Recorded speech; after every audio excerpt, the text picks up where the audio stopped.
Hi everyone, and welcome to The Legal Take. I'm your host, Andrea.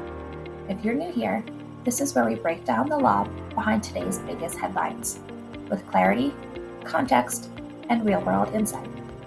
In today's headline, artificial intelligence is being sued. A lot. Writers, publishers, news organizations, photographers, and artists. Pretty much every corner of the creative world is in a legal showdown with the companies building AI models. But underneath these lawsuits is one deceptively simple question. Is it legal to train AI on copyrighted material? The answer is, well, complicated.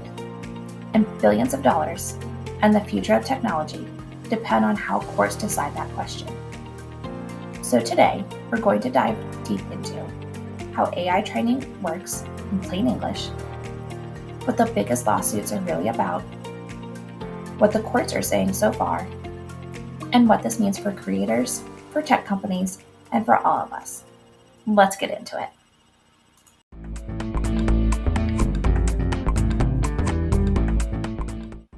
So why does this fight matter? Artificial intelligence doesn't understand the world the way humans do. It doesn't grow up reading books, or talking to teachers, or listening to stories. Instead, it learns by analyzing massive amounts of text, images, videos, and audio. Basically, whatever it can get. That includes books, articles, photography portfolios, blog posts, song lyrics, news stories, legal treatises, you name it. But here's the issue. A lot of that material is copyrighted, and most creators didn't give permission for their work to be included in AI training datasets. From their perspective, this isn't just about learning, it's copying. And worse, the AI systems built using their work can end up competing against them, taking jobs, replacing writing assignments, summarizing paywalled content, and generating derivative images. Creators are arguing, you used our work without permission, you didn't pay us, and now your product competes with us. AI companies are responding, we didn't use the work in the way you think we did. We didn't reproduce it or sell it. We used it to train a model, which is a new transformative purpose protected under fair use. When we break it down, at its core, this fight is really about fair use, copyright, and what counts as learning. Is training a model an act of copying? Or is it something else? Something the law allows? And that brings us to the courts.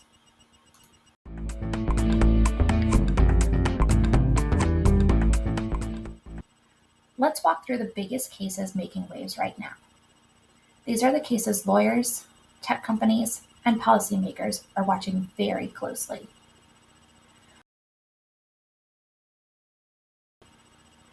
First up, we have Thomson Reuters versus Ross Intelligence. This is one of the most important legal research AI cases we've seen to date. Here's what happened. Ross Intelligence wanted to build an AI-powered legal search tool, a competitor to Westlaw, which is owned by Thomson Reuters and widely used amongst law students and lawyers alike. Ross allegedly copied thousands of Westlaw headnotes and editorial summaries to train its system. Thomson Reuters sued, saying, you didn't license this, you didn't pay for it, and you're using our proprietary content to build a direct competitor. Ross argued, this is fair use. We use the content to teach a model, not to republish it. The court disagreed. A federal judge ruled that Ross's use was not fair use. He emphasized that Ross wasn't doing academic research or criticism. It was building a commercial product that could replace Westlaw. That was a huge win for publishers, and it signals that courts may view copying for the purpose of building a competing tool as more problematic than copying for general AI learning.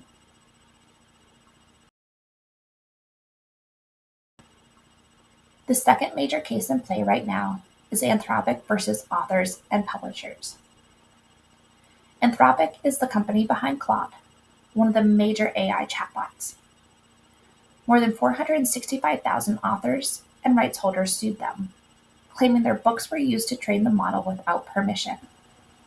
Meanwhile, in this wild west of artificial intelligence, we're starting to see some lines in the sand materializing when it comes to what is copyright protected and what is open season for AI to consume. And those lines are coming in the form of class action lawsuits like this.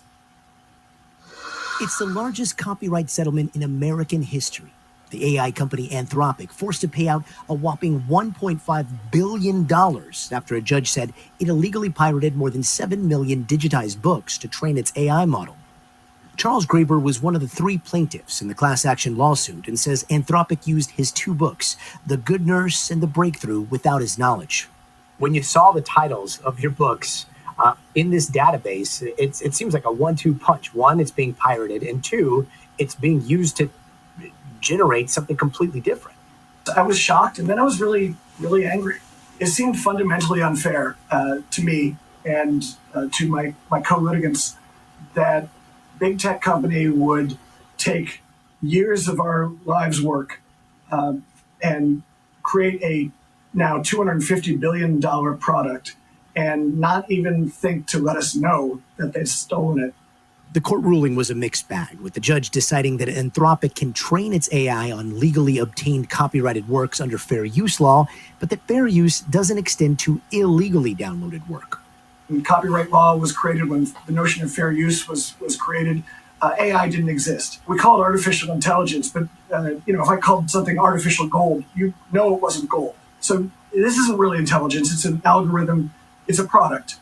And it shouldn't be given the same rights that human beings have. Under the terms of the settlement, Anthropic must compensate about 500,000 authors $3,000 for each work it used.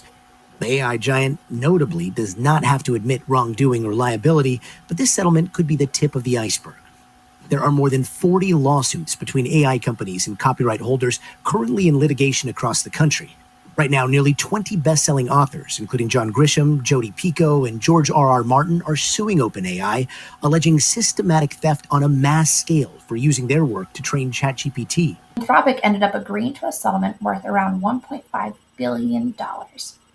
Not because they admitted wrongdoing, but because dragging this out through trial would be risky and expensive. But here's the interesting part. A judge in the case suggested that training an AI model on lawfully obtained books may actually be fair use. He called the AI training process quintessentially transformative. That's huge. But, and this is important, the lawsuit isn't over.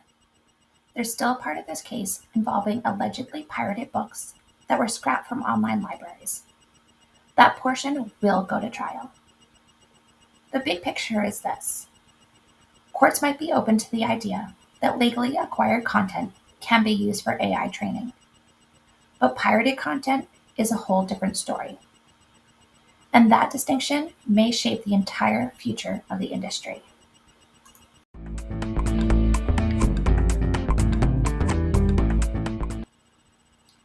Let's break down the key legal principles in plain English, because these concepts will determine who wins and who loses.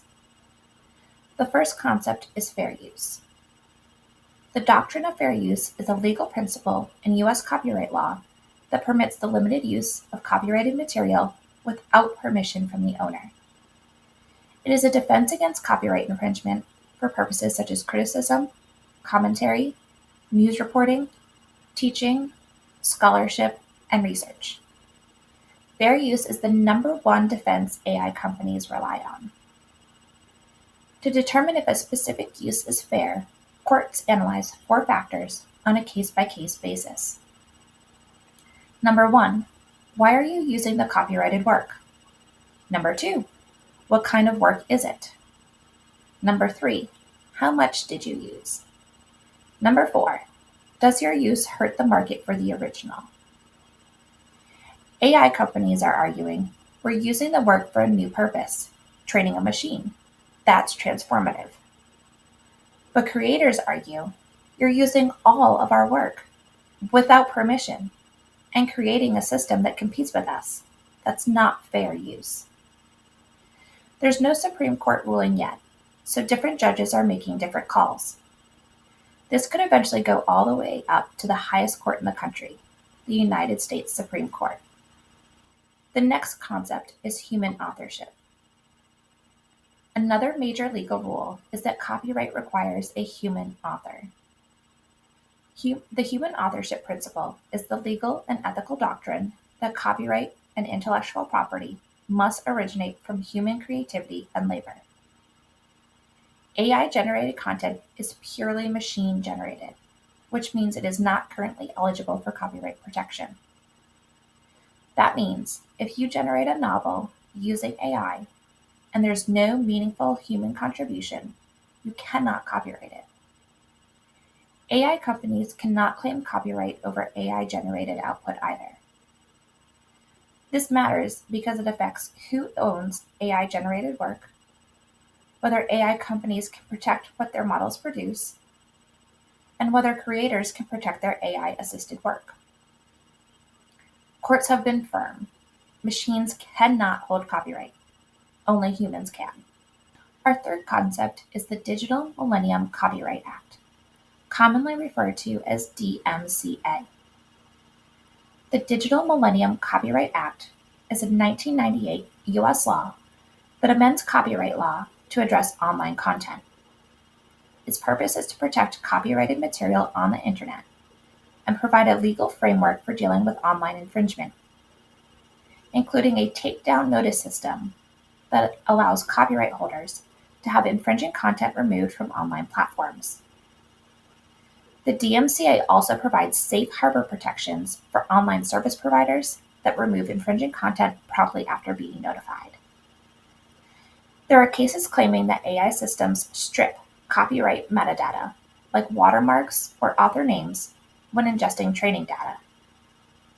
If that's true, and if it's proven, it can trigger a different kind of liability under DMCA, including statutory damages. So even if fair use applies, DMCA claims might still succeed. And our last concept is new laws and regulation. Congress is paying attention. There are bills on the table that would require AI companies to disclose where their training data comes from, especially copyrighted and sensitive material. If those bills pass, AI companies might have to license certain types of content, change training processes, and build entirely different data sets. This is what we would call the regulatory wildcard. It could reshape everything, even faster than court rulings.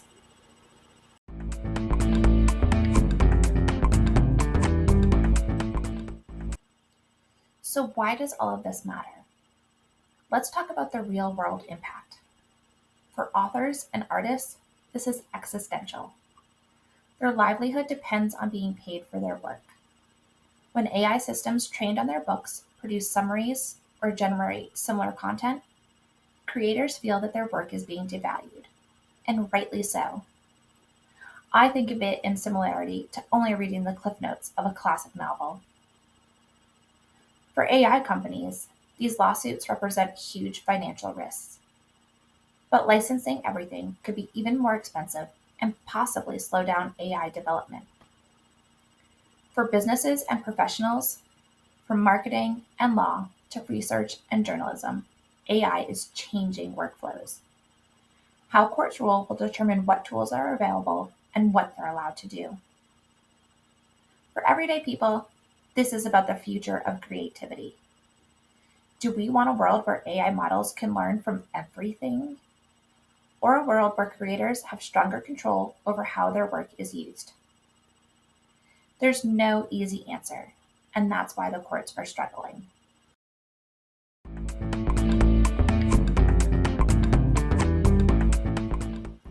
Here's where things are heading. The remaining Anthropic pirated data case is likely to go to trial. Appeals from earlier rulings could go all the way to the Supreme Court.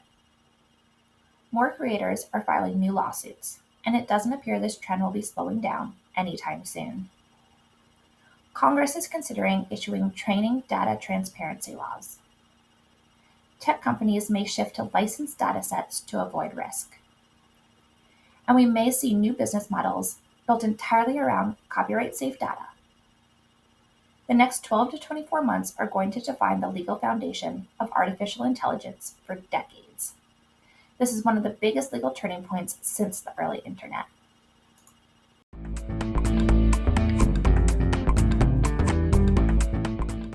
So here's the takeaway. The legal battle over AI isn't really about technology. It's about ownership, creativity, and control. Creators want compensation. AI companies want freedom to innovate. Courts are trying to interpret laws written long before AI existed and apply them to current and emerging technologies. And we're all caught in the middle.